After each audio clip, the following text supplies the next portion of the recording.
Kamu ngomong gampang aja.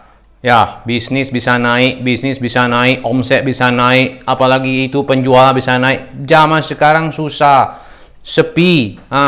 Semua pasar lagi sepi, customer pada sepi, tak ada yang datang. Bagaimana? Ini tak ada customer datang, mau bagaimana?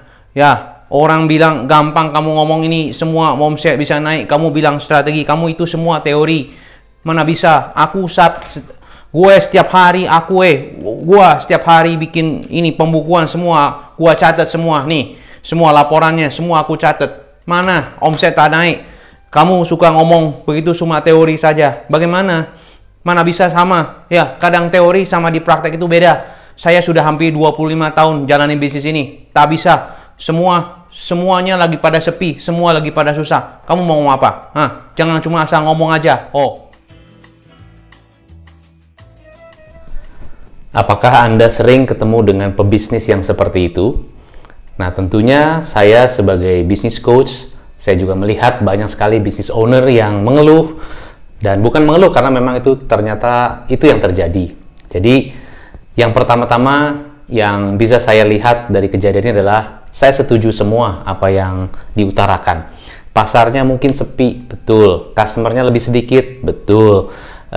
Business owner-nya sudah capek sekali karena sudah usaha dari 25 tahun yang lalu, sehingga semua usaha, semua cara, strategi, pendekatan, segala macam sudah dilakukan. Itu semua saya sangat setuju sekali. Jadi, tapi kenapa walaupun sudah usaha dilakukan, strategi dilakukan, berbagai cara ini dan itu sebagai sudah dilakukan juga, tapi kok ternyata tetap tidak bisa mengangkat bisnisnya? Apa yang harus diubah? Ya kan? Nah, menurut saya yang pertama kali harus diubah adalah cara berpikir. Ya kan?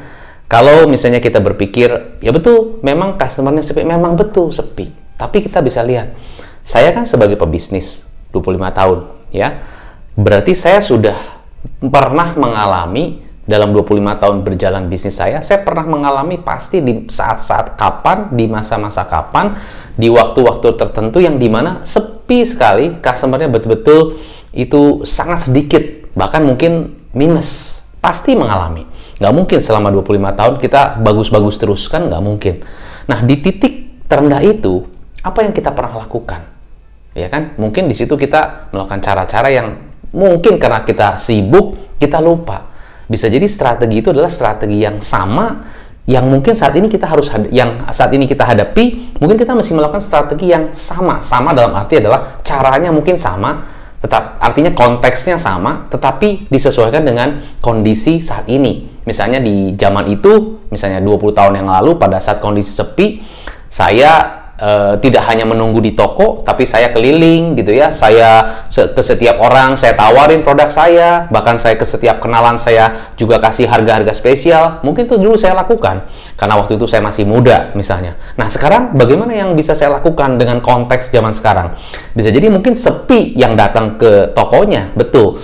Tapi di Google yang ketik untuk cari barang itu mungkin banyak juga. Coba aja kalau misalnya kita ketik misalnya barang apa gitu kan, saat ini kita ketik barang tersebut di Google, mungkin jumlah yang mencari banyak. Nah, pertanyaannya adalah orang yang cari banyak, nah tetapi apakah di situ kita punya tokonya nggak, atau minimal kita punya Google My Business nggak, yang di situ kita eksis, minimal di kota itu kita eksis, nomor satu lah di antara bisnis lain. Nah, bagaimana supaya nomor satu? Ya lebih sering upload, lebih sering posting foto-foto ataupun ulasan-ulasan dari customer. Nah, itu kan adalah cara-cara yang harus dilakukan di zaman sekarang. Jadi artinya sepi, iya betul, tapi bisa jadi di online rame, yang ketik kata kunci itu rame, yang orang nonton konten tentang misalnya subjek tertentu rame sekali, ya kan? Misalnya salah satu contoh saya pernah nonton di YouTube ya, itu bagaimana orang untuk cara membersihkan motor, itu yang nonton sampai jutaan orang. Jadi sebetulnya orang tuh nonton kok, orang tuh cari gitu ya, walaupun jumlah yang jual lebih banyak, ya jumlah orang yang punya produk juga banyak, tapi banyak orang juga yang nonton. Setiap hari orang nonton konten di TikTok, di YouTube, di Instagram, dimanapun. Nah, memang perilaku customer zaman sekarang berbeda. Nah, tapi konteksnya yang ingin saya sampaikan adalah sama sebetulnya.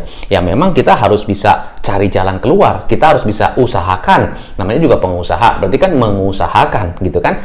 Berarti artinya yang pertama harus diubah adalah cara berpikir. Itu yang nomor satu. Yang nomor dua adalah memang kita harus tahu juga tren customer sekarang itu kemana arahnya. Maksudnya adalah begini.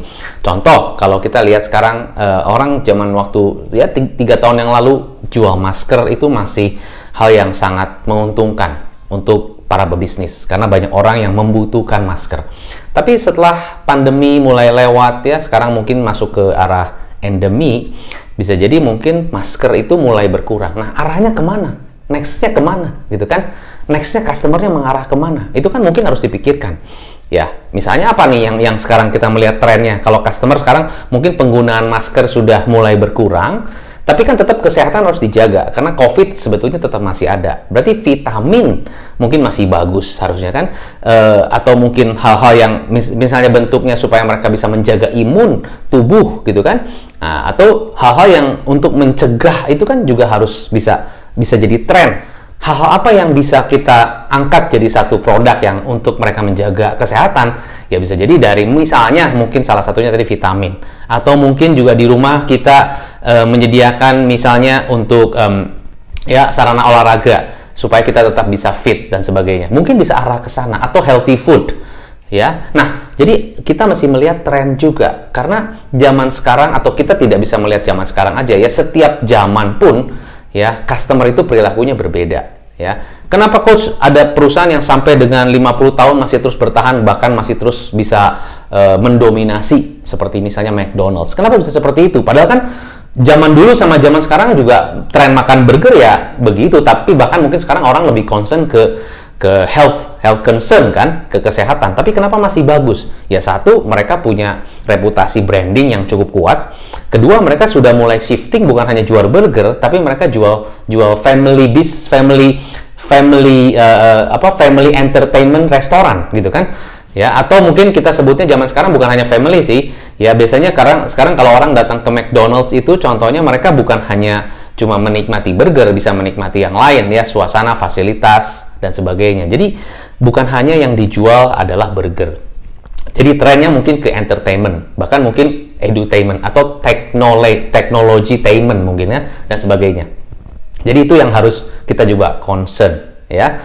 Nah, yang ketiga yang menurut saya juga penting adalah bagaimana strategi atau bagaimana bisnis model saya. Jadi bisnis model itu adalah begini. Contoh, zaman sekarang orang sudah mulai banyak orang yang sudah males untuk ke tempat tertentu atau visit ataupun datang ke tempat itu untuk hanya melakukan hal-hal yang sifatnya sebetulnya bisa dilakukan di rumah atau bisa dilakukan melalui handphone. Jadi bisnis model zaman sekarang tidak seperti dulu. Kalau kita punya misalnya cuma kita punya satu rumah makan begitu ya. Rumah makan itu bukan hanya tempat untuk makan basically, karena kalau cuma untuk makan bisa aja pesennya mudah dari handphone. Tapi sebenarnya tempat makan itu adalah tempat wisata dalam tanda kutip. Artinya mereka bisa makan, bisa sambil foto-foto, bisa sambil ngobrol panjang, bisa sambil menikmati suasana. Nah, itu yang mereka cari. Ya kan? Jadi kalau cuma sifatnya hanya untuk makan, saran saya mungkin kita harus pikirkan sesuatu yang lebih dari itu. Karena ekspektasi customer kalau cuma makan, mereka cuma bisa pesan dari GoFood ataupun dari GrabFood. Ya, dari handphone, very easy gitu kan. Itu salah satunya. Bank pun sekarang sudah mulai berubah fungsi. Ya, karena kalau cuma datang ke bank cuma untuk transaksi ya transfer ataupun cuma tarik tunai, itu mereka bisa lakukan di ATM bahkan dari mobile banking.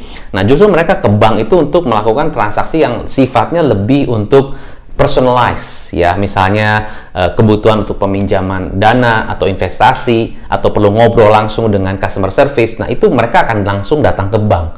Nah, jadi kita pikirkan bisnis zaman sekarang itu bukan hanya cuman orang transaksi. Kalau zaman dulu orang datang ke toko PND seperti papa saya waktu saya kecil, orang datang ke toko ya mereka benar-benar mau belanja gitu kan, belanja datang gitu kan, karena tidak ada pilihan lagi dan paling nyaman ya datang gitu kan ya.